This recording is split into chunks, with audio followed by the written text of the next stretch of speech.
Okay, so I made a video called The Myth of the Tortured Artist, and after it came out, I realized pretty quickly that I need to acknowledge the truth of it too.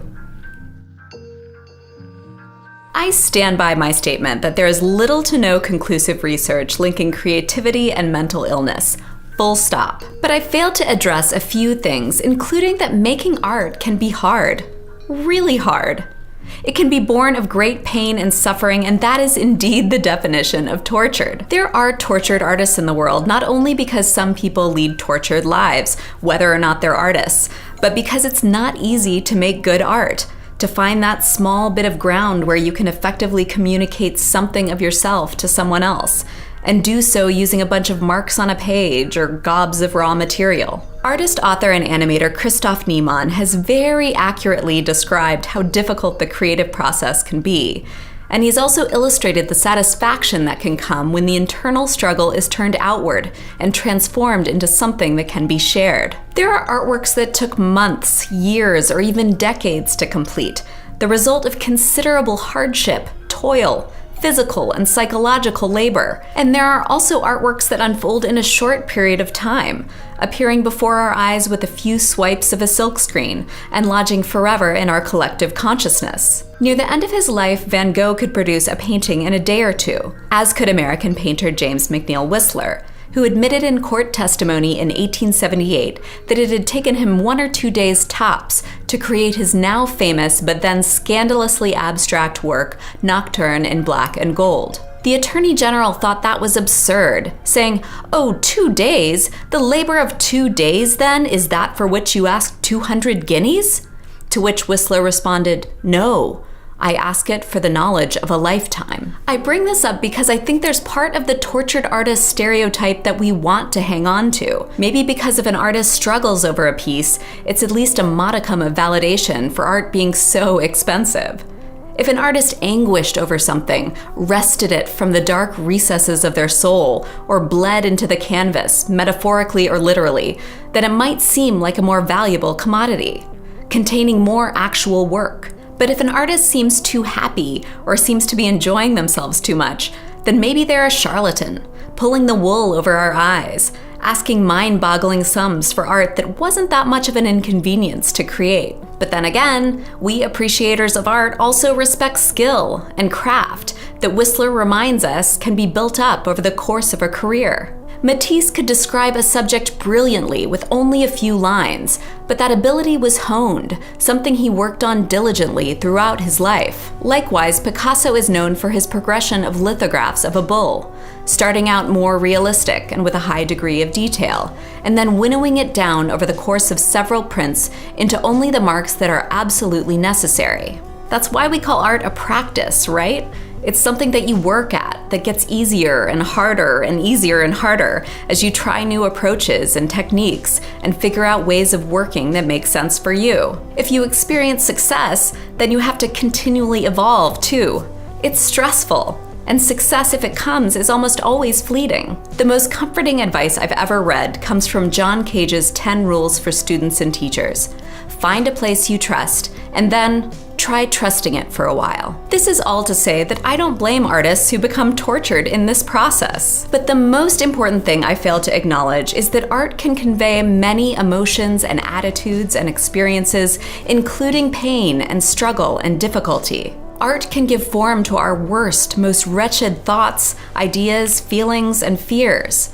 Picasso's famous blue period is called that not only because the paintings have a lot of blue in them, but because he was really sad at the time. He was mourning the loss of his good friend Carlos Casagemas, who died by suicide in 1901. Picasso's paintings of this period depict his own dejected state, and also the poverty and despair of those he witnessed all around him. Frida Kahlo is another artist whose works show us the extreme pain that she suffered in her lifetime. The chronic physical pain that plagued her continually after a streetcar accident at age 18, the physical and psychological pain of miscarriage, and the pain of having a no-good philandering husband. We know that art can be a tremendous release valve for suffering.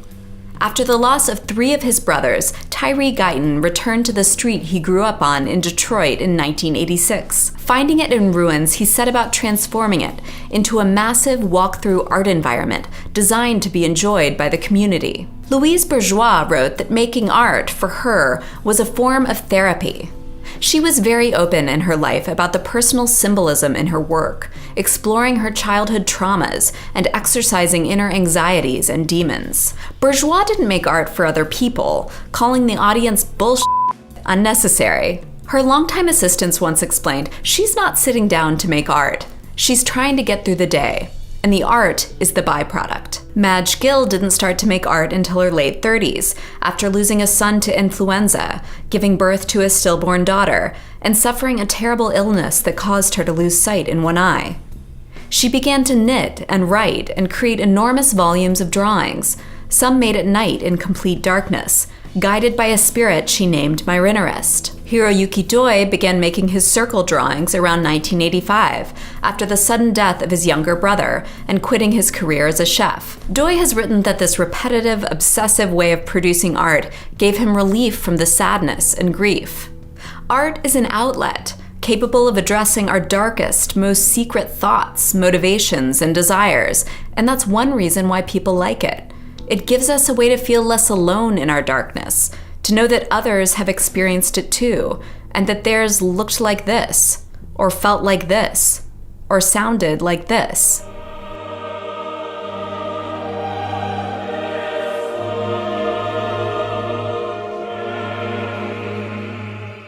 So the myth is not that tortured artists exist. There are plenty of them. It's that you don't have to be tortured to be an artist.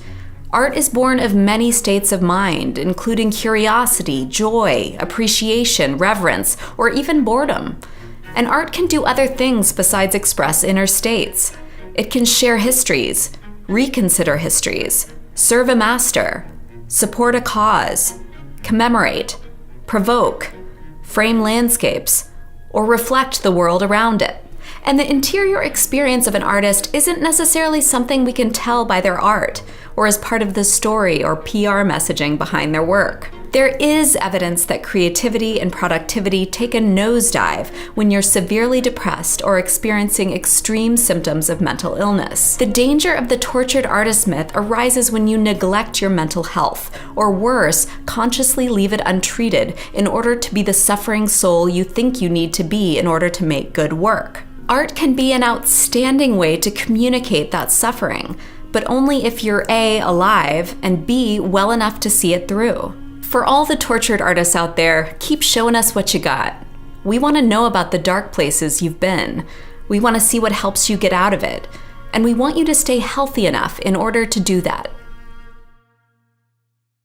Did you know that our show is called The Art Assignment because we used to give out actual art assignments? Well, it's true, including a brilliant one by Christoph Niemann, who we mentioned in this episode. We've taken a pause in issuing new assignments, but you can still go check out the 60 excellent ones that are readily available and that will give you glimpses into the processes of artists who make work in a wide variety of ways, tortured and not.